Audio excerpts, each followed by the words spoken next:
বাংলাদেশে অসংখ্য জ্ঞানীগুণী ও সুশিক্ষিত রাষ্ট্রপ্রধান এ পর্যন্ত ক্ষমতায় এসেছেন এবং চলেও গিয়েছেন। তারা তাদের জ্ঞান, বুদ্ধি ও বিচক্ষণতার মাধ্যমে এদেশকে খুবই সুন্দরভাবে পরিচালনা করেছেন। এসব রাষ্ট্রপ্রধানরা শুধু যে দেশ শাসন করেছেন তা কিন্তু নয়, তারা ছিল বাংলাদেশের জনপ্রিয় রাজনৈতিক দলগুলোর কর্ণধার বা প্রধান। বাংলাদেশের বড় বড় জনপ্রিয় রাজনৈতিক দলগুলোকে তারা সুশৃঙ্খলভাবে নেতৃত্ব দিয়ে দেশের মানুষের কাছে গ্রহণযোগ্যতাও পেয়েছিলেন দেশ পরিচালনার।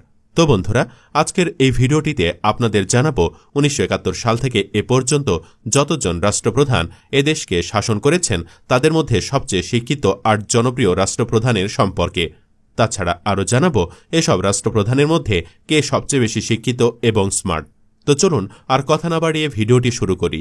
তবে বন্ধুরা, ভিডিওটি শুরু করার পূর্বে অনুরোধ রইল ভিডিওটিতে একটি লাইক দিয়ে শুরু থেকে শেষ পর্যন্ত দেখার। তাজউদ্দিন আহমদ বাংলাদেশের প্রথম প্রধানমন্ত্রী ও স্বাধীনতা সংগ্রামের অন্যতম নেতা হলেন তাজউদ্দিন আহমদ। তিনি ১৯৭১ সালে বাংলাদেশের মুক্তিযুদ্ধের সময় বাংলাদেশ সরকারের প্রধানমন্ত্রীর দায়িত্ব পালন করেন। তাজউদ্দিন আহমদ মুক্তিযুদ্ধকালীন বাংলাদেশের প্রথম সরকার গঠনে গুরুত্বপূর্ণ ভূমিকা রাখেন, যা মুজিবনগর সরকার নামে অধিক পরিচিত। তাজউদ্দিন আহমদ ১৯২৫ সালে ২৩ জুলাই গাজীপুর জেলার অন্তর্গত কাপাসিয়ার দরদ্রিয়া গ্রামে জন্মগ্রহণ করেন। ছোটবেলা থেকে তাজউদ্দিন আহমদ খুবই স্মার্ট ও পড়াশোনায় পটু ছিলেন। ৪ ভাই ৬ বোনের মাঝে চতুর্থ তাজউদ্দিন আহমেদের পড়াশোনা শুরু বাবার কাছে আরবি শিক্ষার মাধ্যমে। সেই সময়ে প্রথম শ্রেণীতে ভর্তি হন বাড়ি থেকে ২ কিলোমিটার দূরের ভুলেশ্বর সরকারি প্রাথমিক বিদ্যালয়ে। প্রথম ও দ্বিতীয় শ্রেণীতে প্রথম স্থান অর্জন করেন তিনি। চতুর্থ শ্রেণীতে ভর্তি হন বাড়ি থেকে প্রায় ৫ কিলোমিটার দূরের কাপাসিয়া মাইনর ইংলিশ স্কুলে। প্রাথমিক শিক্ষা শেষ করে তিনি পড়েছেন কালীগঞ্জ সেন্ট নিকোলাস ইনস্টিটিউশন মুসলিম সরকারি উচ্চ বিদ্যালয় এবং ঢাকা ও সেন্ট গ্রেগরিজ হাই স্কুলে। তাজউদ্দিন আহমদ একজন কোরআনের হাফেজ ছিলেন, যা তিনি নিয়মিত লেখাপড়ার পাশাপাশি বাবার সান্নিধ্যে আয়ত্ত করেন। তিনি ১৯৪৪ সালে ম্যাট্রিক ও ইন্টারমিডিয়েট পরীক্ষায় জগন্নাথ বিশ্ববিদ্যালয় থেকে অবিভক্ত বাংলার সম্মিলিত মেধা তালিকায় যথাক্রমে দ্বাদশ ও চতুর্থ স্থান লাভ করেন। এরপর তিনি ১৯৫০ সালে ঢাকা বিশ্ববিদ্যালয় থেকে অর্থনীতিতে বিএ ডিগ্রি লাভ করেন। আওয়ামী লীগের রাজনীতিতে যুক্ত থাকায় তিনি ১৯৬৪ সালে রাজনৈতিক বন্দী হিসেবে কারাগারে থাকা অবস্থায় এলএলবি ডিগ্রির জন্য পরীক্ষা দেন এবং পাশ করেন। তাজউদ্দিন আহমদ যেমন শিক্ষিত ও মেধাবী ছিলেন, তেমনি বিচক্ষণ একজন রাষ্ট্রপ্রধানও ছিলেন। ১৯৭৫ সালে বঙ্গবন্ধু শেখ মুজিবুর রহমান সপরিবারে নিহত হওয়ার পর আরও ৩ জন জাতীয় নেতাসহ তাকে বন্দী করে পুরাতন ঢাকা কেন্দ্রীয় কারাগারে রাখা হয়। পুরাতন ঢাকা কেন্দ্রীয় কারাগারে ১৯৭৫ সালে ৩রা নভেম্বর বন্দী অবস্থায় তাকে হত্যা করা হয়। বঙ্গবন্ধু শেখ মুজিবুর রহমান বাংলাদেশে বসবাস করে, অথচ শেখ মুজিবুর রহমানকে চিনে না এমন লোক খুঁজে পাওয়া দুষ্কর। শেখ মুজিবুর রহমান ছিলেন বাংলাদেশের প্রথম রাষ্ট্রপতি ও দক্ষিণ এশিয়ার অন্যতম প্রভাবশালী রাজনৈতিক ব্যক্তিত্ব। তিনি ভারত বিভাজন আন্দোলনে সক্রিয় অংশগ্রহণ করেন এবং পরবর্তীকালে পূর্ব পাকিস্তানকে স্বাধীন দেশ হিসাবে প্রতিষ্ঠার সংগ্রামে কেন্দ্রীয়ভাবে নেতৃত্ব প্রদান করেন। শুরুতে তিনি আওয়ামী লীগের সভাপতি, এরপর বাংলাদেশের প্রধানমন্ত্রী এবং পরবর্তীকালে বাংলাদেশের রাষ্ট্রপতির দায়িত্ব পালন করেন। এ পর্যন্ত যতজন রাষ্ট্রপ্রধান বাংলাদেশকে শাসন করেছেন তাদের মধ্যে দেশের জন্য শেখ মুজিবই সবচেয়ে বেশি ত্যাগ স্বীকার করেছেন। শেখ মুজিবুর রহমান ১৯২০ খ্রিস্টাব্দের ১৭ই মার্চ তৎকালীন ব্রিটিশ ভারতের বেঙ্গল প্রেসিডেন্সির অন্তর্ভুক্ত ফরিদপুর জেলার গোপালগঞ্জ মহকুমার পাটগাতি ইউনিয়নের বাইগান নদী তীরবর্তী টুঙ্গিপাড়া গ্রামে একটি বাঙালি মুসলমান পরিবারে জন্মগ্রহণ করেন। শিক্ষাজীবনে শেখ মুজিব ১৯২৭ খ্রিস্টাব্দে ৭ বছর বয়সে গিমাডাঙ্গা প্রাথমিক বিদ্যালয়ে পড়াশোনা শুরু করেন। ৯ বছর বয়সে ১৯২৯ খ্রিস্টাব্দে গোপালগঞ্জ পাবলিক বিদ্যালয়ে ৩য় শ্রেণীতে ভর্তি হন। পিতার বদলি জড়িত কারণে ১৯৩১ খ্রিস্টাব্দে তিনি মাদারীপুর ইসলামিয়া বিদ্যালয়ে ৪র্থ শ্রেণীতে ভর্তি হন এবং সেখানে ১৯৩৪ খ্রিস্টাব্দ পর্যন্ত পড়াশোনা করেন। ১৯৩৪ খ্রিস্টাব্দে তিনি বেরিবেরি রোগে আক্রান্ত হন। এ কারণে তিনি ১৯৩৪ খ্রিস্টাব্দ থেকে ১৯৩৮ খ্রিস্টাব্দ পর্যন্ত ৪ বছর বিদ্যালয়ের পাঠ চালিয়ে যেতে পারেননি। তিনি ১৯৩৮ খ্রিস্টাব্দে সুস্থ হওয়ার পর গোপালগঞ্জে মাথুরানাথ ইনস্টিটিউট মিশন স্কুলে ৭ম শ্রেণীতে ভর্তি হন।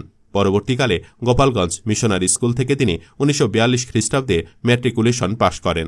১৯৪৪ খ্রিস্টাব্দে শেখ মুজিব কলকাতার ইসলামিয়া কলেজ থেকে আইএ এবং ১৯৪৭ খ্রিস্টাব্দে ইতিহাস ও রাষ্ট্রবিজ্ঞান বিষয়ে স্নাতক ডিগ্রি লাভ করেন। কলকাতা বিশ্ববিদ্যালয়ের অধিভুক্ত এই কলেজটি তখন বেশ নামকরা ছিল। ভারত বিভাজনের পর তিনি ঢাকা বিশ্ববিদ্যালয়ে আইন বিষয়ে ভর্তি হন। তবে চতুর্থ শ্রেণীর কর্মচারীদের দাবি দেওয়ার প্রতি বিশ্ববিদ্যালয় কর্তৃপক্ষের উদাসীনতার বিরুদ্ধে বিক্ষোভ প্রদর্শনে উস্কানি দেওয়ার অভিযোগে বিশ্ববিদ্যালয় কর্তৃপক্ষ তাকে 1949 খ্রিস্টাব্দে বহিষ্কার করে। পরবর্তীকালে 2010 খ্রিস্টাব্দের 14 আগস্ট ঢাকা বিশ্ববিদ্যালয় কর্তৃপক্ষ এই বহিষ্কারাদেশ প্রত্যাহার করে নেয়। তাছাড়া বাংলাদেশ রাষ্ট্র গঠনে শেখ মুজিবের ভূমিকা অপরিসীম। তবে সম্প্রতি তার কন্যা শেখ হাসিনার কারণে তাকে অপমান অপদস্থ করছেন অনেকে। জিয়াউর রহমান। জিয়াউর রহমান ছিলেন বাংলাদেশের 8ম রাষ্ট্রপতি, প্রাক্তন সেনাপ্রধান এবং একজন বীরোত্তম উপাধিপ্রাপ্ত মুক্তিযোদ্ধা। তাছাড়া তিনি বাংলাদেশের সবচেয়ে জনপ্রিয় রাজনৈতিক দল বাংলাদেশ জাতীয়তাবাদী দল বিএনপির প্রতিষ্ঠাতা। জিয়াউর রহমান 1936 সালের 19 জানুয়ারি তারিখে ব্রিটিশ বেঙ্গলের বগুড়া জেলার নসিপুর ইউনিয়নের বাগবাড়ি গ্রামে জন্মগ্রহণ করেন। তার শৈশবের কিছুকাল বগুড়ার গ্রামে ও কিছুকাল কলকাতা নগরীতে অতিবাহিত হয়। ভারতবর্ষ বিভাগের পর তার পিতা পশ্চিম পাকিস্তানের করাচি নগরীতে চলে যান। তখন জিয়া কলকাতার হেয়ার স্কুল ত্যাগ করেন এবং করাচি একাডেমি স্কুলে ভর্তি হন। ওই বিদ্যালয় থেকে তিনি 1952 সালে কৃতিত্বের সঙ্গে মাধ্যমিক শিক্ষা সমাপ্ত করেন এবং তারপর 1953 সালে করাচিতে ডিজে কলেজে ভর্তি হন। শিক্ষাজীবনে উর্দু ও ইংরেজি ভাষায় শিক্ষা গ্রহণ করায় তিনি বাংলায় কথা বলতে পারলেও সাবলীলভাবে বাংলা লিখতে ও পড়তে পারতেন না। 1953 সালে তিনি কাকুল মিলিটারি একাডেমিতে পাকিস্তান সেনাবাহিনীর অফিসার ক্যাডেট রূপে যোগদান করেন। প্রেসিডেন্ট থাকা অবস্থায় তিনি এক ব্যর্থ সামরিক অভ্যুত্থানে 1981 সালে 30 মে নিহত হন। হুসেন মোহাম্মদ এরশাদ। হুসেন মোহাম্মদ এরশাদ বাংলাদেশের সাবেক সেনাপ্রধান ও রাজনীতিবিদ, যিনি 1983 থেকে 1990 সাল পর্যন্ত বাংলাদেশের রাষ্ট্রপতি ছিলেন। রাষ্ট্রপতি হিসাবে তার দেশ পরিচালনাকে অনেকেই সামরিক এক নায়কতন্ত্রের সাথে তুলনা করেন। পরবর্তীতে তিনি জাতীয় পার্টি নামক রাজনৈতিক দল প্রতিষ্ঠা করেন। হুসেন মোহাম্মদ এরশাদ 1930 সালের 1 ফেব্রুয়ারি তারিখে তিনি দিনহাটা শহর, কোচবিহার জেলা, জলপাইগুড়ি বিভাগ, পশ্চিমবঙ্গ রাজ্য, ভারতে জন্মগ্রহণ করেন। তিনি রংপুর জেলায় শিক্ষা গ্রহণ করেন এবং 1950 সালে ঢাকা বিশ্ববিদ্যালয় থেকে স্নাতক ডিগ্রি লাভ করেন। বাংলাদেশের রাষ্ট্রপ্রধানদের মধ্যে এরশাদও বেশ জনপ্রিয় শাসক ছিলেন। হুসেন মোহাম্মদ এরশাদ শারীরিক অসুস্থতার কারণে 2019 সালের 14 জুলাই মৃত্যুবরণ করেন। ফখরুদ্দীন আহমদ। বাংলাদেশের সরকার প্রধানদের মধ্যে ফখরুদ্দীন আহমদও বেশ আলোচিত নাম। ফখরুদ্দীন আহমেদ হলেন একজন বাংলাদেশি অর্থনীতিবিদ, সাবেক সচিব এবং বাংলাদেশের কেন্দ্রীয় ব্যাংক বাংলাদেশ ব্যাংকের সাবেক গভর্নর। অস্থির রাজনৈতিক পরিস্থিতির মাঝে 2007 সালের 12 জানুয়ারি তিনি বাংলাদেশের তত্ত্বাবধায়ক সরকারের প্রধান উপদেষ্টার দায়িত্ব গ্রহণ করেন এবং 2009 সালের জানুয়ারিতে সংসদ নির্বাচনের আগ পর্যন্ত দায়িত্ব পালন করেন। প্রধান উপদেষ্টার দায়িত্ব পালনকালে দেশের উন্নয়নে তিনি বেশ কিছু দেশ সংস্কারের কাজ করেছিলেন, যা বাংলাদেশের মানুষ সারা জীবনেই মনে রাখবে। ড ফখরুদ্দীন আহমেদ 1940 সালের 1 মে বাংলাদেশের মুন্সিগঞ্জ জেলার টঙ্গী বাড়ি উপজেলার ধীপুর ইউনিয়নের রব নগরকান্দি গ্রামে জন্মগ্রহণ করেন। তো চলুন এবার জেনে নেই তার শিক্ষাগত যোগ্যতা সম্পর্কে। ফখরুদ্দীন আহমেদ ঢাকা বিশ্ববিদ্যালয় থেকে অর্থনীতি বিষয়ে 1960 এবং 1961 সালে যথাক্রমে স্নাতক এবং স্নাতকোত্তর উভয়টিতে প্রথম শ্রেণীতে উত্তীর্ণ হন। তিনি যুক্তরাষ্ট্রের মাসাচুয়েটসের উইলিয়ামস কলেজ থেকে উন্নয়ন অর্থনীতিতে মাস্টার্স এবং প্রিন্সটন বিশ্ববিদ্যালয় থেকে অর্থনীতিতে ডক্টরেট সম্পন্ন করেন। শিক্ষাজীবন সম্পন্নের পর তিনি কিছুকাল ঢাকা বিশ্ববিদ্যালয়ে শিক্ষকতাও করেছেন। এ থেকে বোঝাই যাচ্ছে ব্যক্তি হিসাবে ফখরুদ্দীন আহমদ খুবই মেধাবী ও পাণ্ডিত্যের অধিকারী ছিলেন। খালেদা জিয়া। বাংলাদেশের প্রথম মহিলা সরকার প্রধান ও বাংলাদেশের তিনবারের প্রধানমন্ত্রী হলেন খালেদা জিয়া। তার স্বামী জিয়াউর রহমানের শাসনকালে তিনি ফার্স্ট লেডি ছিলেন। তিনি বর্তমানে বাংলাদেশ জাতীয়তাবাদী দল বিএনপির চেয়ারপারসন ও দলনেত্রী, যা তার স্বামী জিয়াউর রহমান কর্তৃক 1978 সালে প্রতিষ্ঠিত হয়। বেগম খালেদা জিয়ার জন্মনাম খালেদা খানম পুতুল।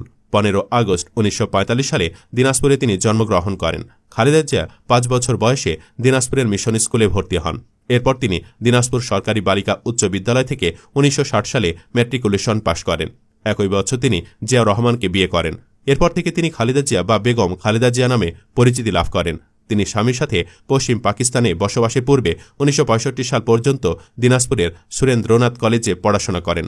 তবে তার শিক্ষাগত যোগ্যতা নিয়ে জনমনে অনেক প্রশ্ন রয়েছে। কেউ কেউ বলেন বেগম খালেদা জিয়া এসএসসি পরীক্ষা দিয়েছিলেন কিন্তু পাশ করতে পারেননি। আবার অনেকে বলেন অষ্টম পাশ করেছেন তিনি, কারণ তিনি তার বিখ্যাত জীবন ও রাষ্ট্রীয় শিক্ষাগত যোগ্যতার জায়গায় সুশিক্ষিত লিখেন, যে কারণে তার শিক্ষাগত যোগ্যতা নিয়ে অনেকে প্রশ্ন তোলেন। শেখ হাসিনা। বাংলাদেশের ক্ষমতাচ্যুত সাবেক প্রধানমন্ত্রী ও আওয়ামী লীগের সভানেত্রী হলেন শেখ হাসিনা।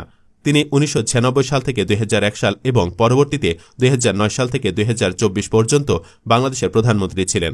শেখ হাসিনা বাংলাদেশের প্রথম রাষ্ট্রপতি শেখ মুজিবুর রহমানের কন্যা। তাছাড়া তিনি ছিলেন বাংলাদেশের ইতিহাসে সবচেয়ে দীর্ঘ সময় ধরে দায়িত্ব পালনকারী প্রধানমন্ত্রী। হাসিনা 1947 সালের 28 সেপ্টেম্বর গোপালগঞ্জ জেলার টুঙ্গিপাড়ায় বাঙালি মুসলিম শেখ পরিবারে জন্মগ্রহণ করেন। তো চলুন বন্ধুরা, এবার জেনে নেই তার শিক্ষাগত যোগ্যতা সম্পর্কে। হাসিনা টুঙ্গিপাড়া গ্রামের প্রাথমিক বিদ্যালয়ে পড়েন। তার পরিবার ঢাকায় চলে গেলে 1956 সালে তিনি টিকাটুলির নারী শিক্ষা মন্দির বালিকা বিদ্যালয়ে ভর্তি হন। এরপর তিনি গভর্নমেন্ট ইন্টারমিডিয়েট গার্লস কলেজ এবং আজিমপুর গার্লস হাইস্কুলে বিদ্যালয় পর্যায়ে শিক্ষা সমাপন করেন। 1965 সালে তিনি গভর্নমেন্ট ইন্টারমিডিয়েট গার্লস কলেজ থেকে ম্যাট্রিক পাশ করেন। এরপর তিনি ইডেন কলেজে স্নাতক ডিগ্রির জন্য ভর্তি হন। 1968 সালে কলেজে থাকা অবস্থায় হাসিনা এম এ ওয়াজেদ মিয়াকে বিয়ে করেন। হাসিনা 1973 সালে ঢাকা বিশ্ববিদ্যালয়ের বাংলা সাহিত্য থেকে স্নাতক ডিগ্রি সম্পন্ন করেন। তিনি যেমন মেধাবী তেমনই দেশ পরিচালনায় দক্ষ একজন সরকার প্রধান। তবে তার কিছু ভুলের কারণে আজ ক্ষমতা হারাতে হয়েছে। ড মোহাম্মদ ইউনুস বাংলাদেশের বর্তমান অন্তর্বর্তীকালীন সরকারের প্রধান উপদেষ্টা ও বাংলাদেশের সামাজিক উদ্যোক্তা, সমাজসেবক ও নোবেল পুরস্কার বিজয়ী হলেন ড মোহাম্মদ ইউনুস। মোহাম্মদ ইউনুস 1940 সালের 28 জুন চট্টগ্রামের হাটহাজারী উপজেলার শিকারপুর ইউনিয়নের বাথুয়া গ্রামে একটি বাঙালি মুসলিম পরিবারে জন্মগ্রহণ করেন। তার শৈশব কাটে গ্রামের স্কুলগুলোতেই। তাছাড়া শৈশব থেকেই তিনি খুবই মেধাবী ছিলেন। 1944 সালে তার পরিবার চট্টগ্রাম শহরে চলে আসে এবং তিনি তার গ্রামের স্কুল থেকে লামাবাজার প্রাথমিক বিদ্যালয়ে ভর্তি হন। পরবর্তীতে তিনি চট্টগ্রাম কলেজের স্কুল থেকে ম্যাট্রিকুলেশন পরীক্ষায় উত্তীর্ণ হন এবং পূর্ব পাকিস্তানের 39,000 ছাত্রের মধ্যে 16তম স্থান অধিকার করেন। পরে যখন ইউনুস চট্টগ্রাম কলেজে পড়াশোনা করছিলেন, তখন তিনি সাংস্কৃতিক কর্মকাণ্ডে সক্রিয় হন এবং নাটকের জন্য পুরস্কার জিতেন। 1957 সালে তিনি ঢাকা বিশ্ববিদ্যালয়ে অর্থনীতি বিভাগে ভর্তি হন এবং 1960 সালে বিএ এবং 1961 সালে এমএ সম্পন্ন করেন। কর্মজীবনে তিনি 1961 সালে চট্টগ্রাম কলেজে অর্থনীতির প্রভাষক হিসেবে নিয়োগ পান। 1965 সালে তিনি মার্কিন যুক্তরাষ্ট্রে পড়াশোনার জন্য ফুল ব্রাইট স্কলারশিপ লাভ করেন। 1971 সালে ভ্যান্ডারবিল্ট বিশ্ববিদ্যালয়ের graduate program in economic development থেকে অর্থনীতিতে পিএইচডি ডিগ্রি অর্জন করেন তিনি।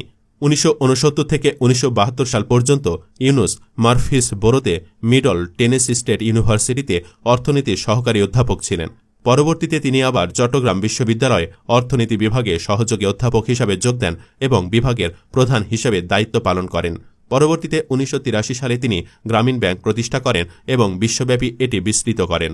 তো বন্ধুরা, এসব রাষ্ট্রপ্রধানদের মধ্যে কাকে আপনার সবচেয়ে বেশি ভালো লাগে এবং কার শিক্ষাগত যোগ্যতা সবচেয়ে বেশি কমেন্টে লিখে জানান। ভিডিওটি ভালো লাগলে শেয়ার করুন এবং চ্যানেলটিতে নতুন হয়ে থাকলে সাবস্ক্রাইব করে বেল আইকনটি বাজিয়ে রাখুন। ধন্যবাদ।